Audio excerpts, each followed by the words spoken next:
Good afternoon, students. Today we will start one new chapter from your syllabus. Now you have this textbook that you can already see in the screen.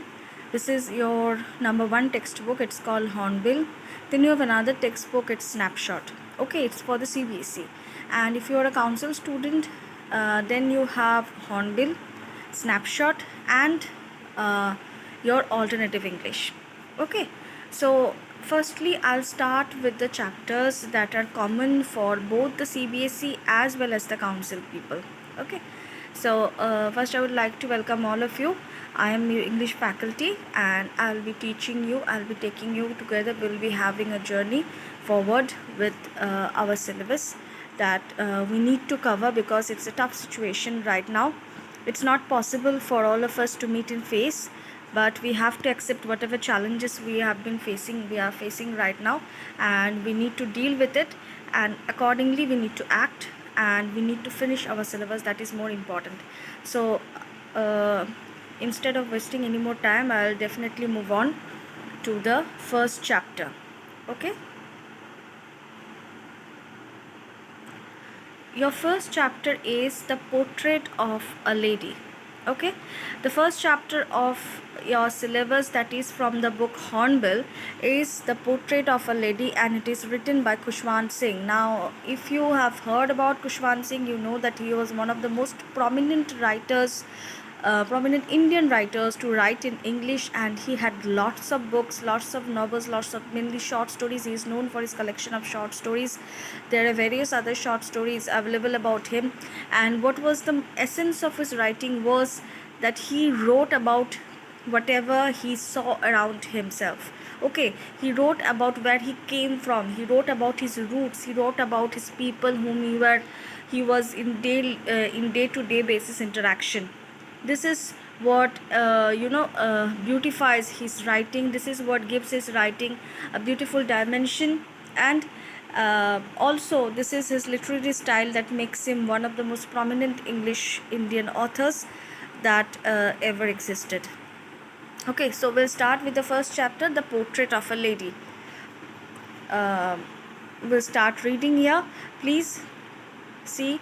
And I also want all of you, while you are watching the video, please go through the book, open the book right in front of you and read along as I read in this video. Okay, my grandmother, like everybody's grandmother, was an old woman.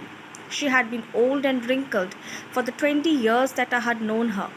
People said that she had once been young and pretty and had even had a husband, but that was hard to believe. My grandfather's portrait hung above the mantelpiece in the drawing room. He wore a big turban and loose-fitting clothes. His long white beard covered the best part of his chest, and he looked at least 100 years old.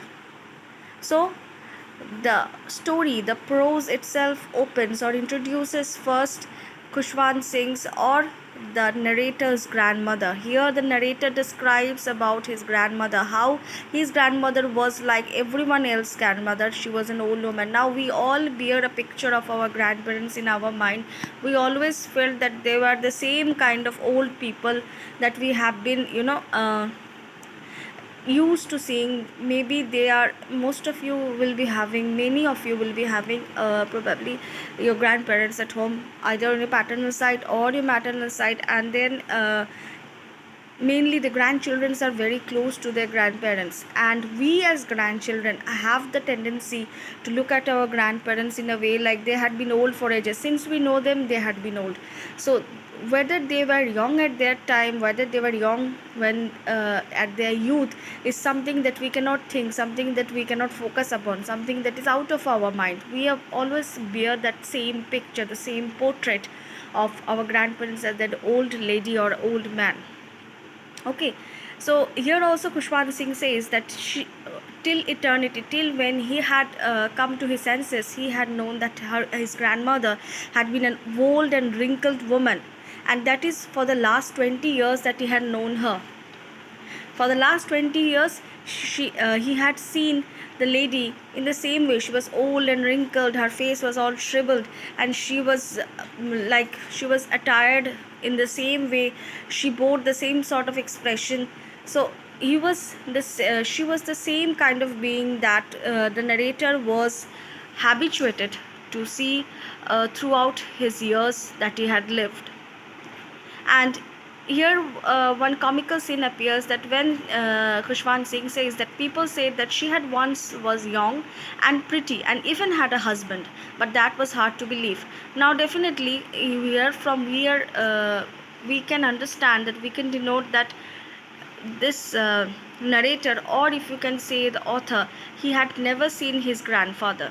Okay, so whether his grandmother had a husband or not is something very amusing to him. He cannot believe that there was supposed to be a man who used to be called his grandmother's husband, because whatever he have known of his grandfather was a portrait that hung above the mantelpiece in their drawing room, and that man was typically wearing a big turban and loose fitting clothes. His long white beard covered the best part of his chest, and he looked at least 100 years old. He did not look the sort of person who would have a wife or children. So, the description of the grandfather is given over here. Khushwant Singh says that his grandfather's picture hangs from near the mantelpiece at the drawing room, and this man was seen wearing a big turban and loose fitting clothes, and he looked at least 100 years old. Okay, the picture of that man that is being portrayed on their mantelpiece looks 100 years old. Then this 100-year-old man does not seem like one who is having a wife and children.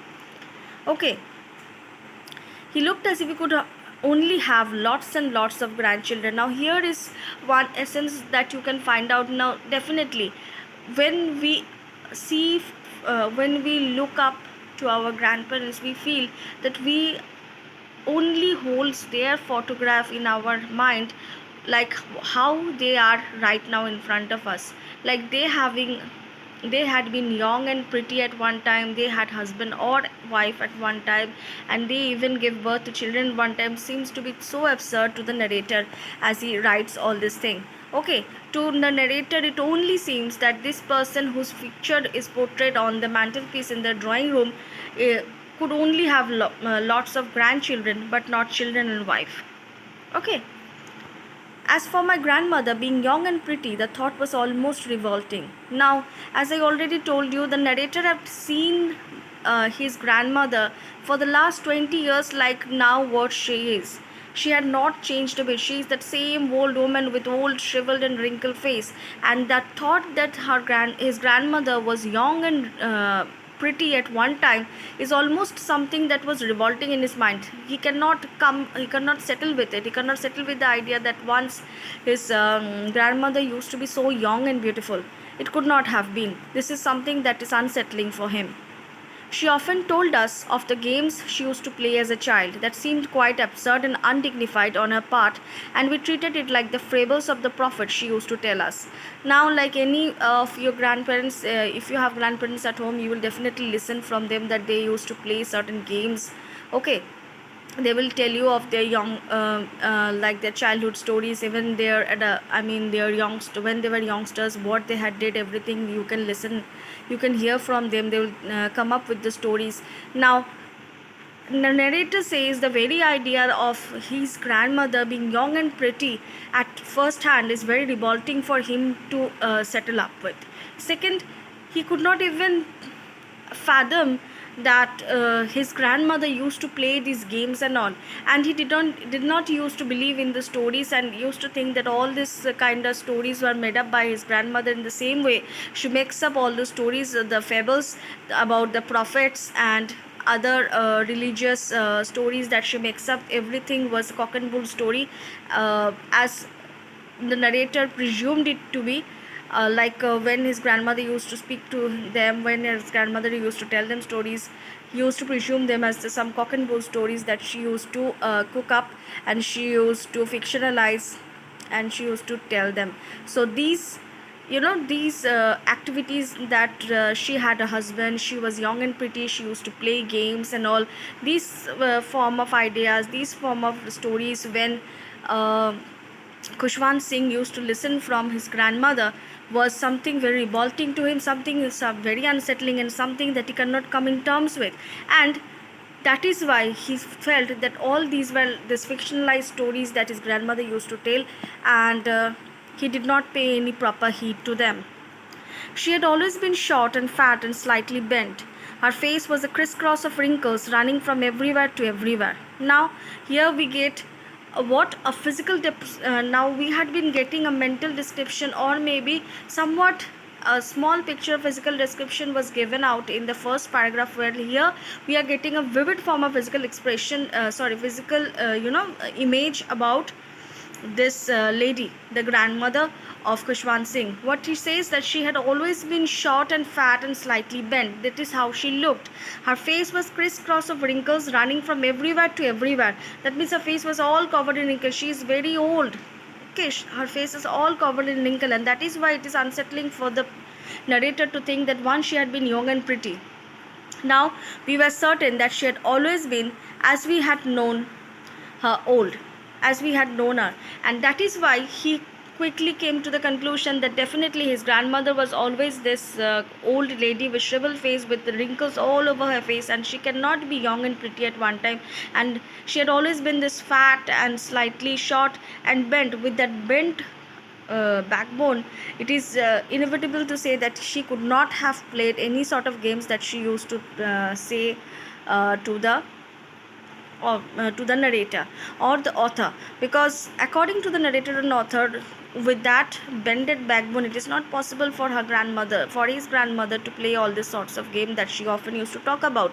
But here we see a contrast, because what is the contrary form in here, that the grandmother used to speak of her young age, of a youth, not of a old age, and that is what was unsettling for the author, because he cannot come in terms with himself that his grandmother was something else, as he had always viewed. He have always perceived her in some way, and suddenly perceiving her in some way other is quite difficult for him to deal with. Old, so terribly old that she could not have grown older, and had stayed at the same age for 20 years. Now, since Kushwant Singh had seen his grandmother, she had been old, very old, and she could have not grown older. It seems like she has aged to an extent, and then she had stopped aging. She had been this old since eternity. This is something that was bored inside the mind of the narrator and the author. She could never have been pretty, but she was always beautiful. Definitely she was all all bent, slightly bent. She was short and she was fat, and her whole face was covered with wrinkles running from everywhere to everywhere. Now she could not be termed something as so pretty, okay, pretty or attractive, but definitely she was beautiful. Whatever she was, however she looked, she was beautiful in her own kind. She hovered about the house in spotless white, with one hand resting on her waist to balance her stoop, and the other telling the beads of her rosary. Okay, so here we also get a physical expression, or the physical appearance. We come to know about the physical appearance of the grandmother. She would hover around the house in spotless. She was always wearing this white sari, because she was a widow, and it is inevitable for a widow at that age. It was inevitable for a Hindu widow at that age to wear white after she had lost her husband. Okay, and her sari was always spotless white, and she was one hand of her was resting on her waist, because we have already known that she was slightly bent, she was stooping. Okay, and one hand was on her waist as she balanced herself, and other hand was tailing the beads of a rosary. The rosary is nothing but this holy this holy garland that you can see, this made up of small beads that you could often see your parents, maybe your grandparents at home. They are telling the beads, they are actually praying to God with the help of that. Her silver locks were scattered untidily over pale, puckered face, and her lips constantly moved in inaudible prayer. So her hair was all silver. Silver means she have all grown white, and it seems like it was grown silver. That means maybe she had some strands of black hair, but mostly it was white, so it gave it a silver luster. Okay, and her face was terribly pale. She was very old. She was maybe reaching maybe she was very old. Maybe she's about to reach the age while she may soon pass away, and she had a puckered face. Puckered face means her face is somewhat loosened up, because her jaw bones had loosened up and she had lost her teeth. The reason is her face seems to be puckered. Okay, and her lips constantly moved in inaudible prayer. She was always praying to God, and she was constantly telling this rosary beads in her hands. Yes, she was beautiful. She was like the winter landscape in the mountains, an expanse of pure white serenity, breathing peace and contentment. Now, here the narrator says that definitely his grandmother was beautiful. Maybe she was not pretty, maybe she was not young, maybe she was not attractive, but she was beautiful. She was like that winter landscape in the mountains. That beautiful winter landscape, the beautiful winter snow covered landscape in the mountains, an expanse of pure white serenity. An expanse of pure white serenity means an expanse of beautiful white calm and composure. She was she was a living image. She bore an imagery of pure white calm and composure. She was all calm and composed in herself. She is an example of pure white serenity, breathing peace and contentment. Okay, so guys, we'll stop it right here. It's been going to be a long video. It's already 16 minutes, so we will move on to the next part from the third paragraph onwards in our next class. Okay, till then, thank you and goodbye.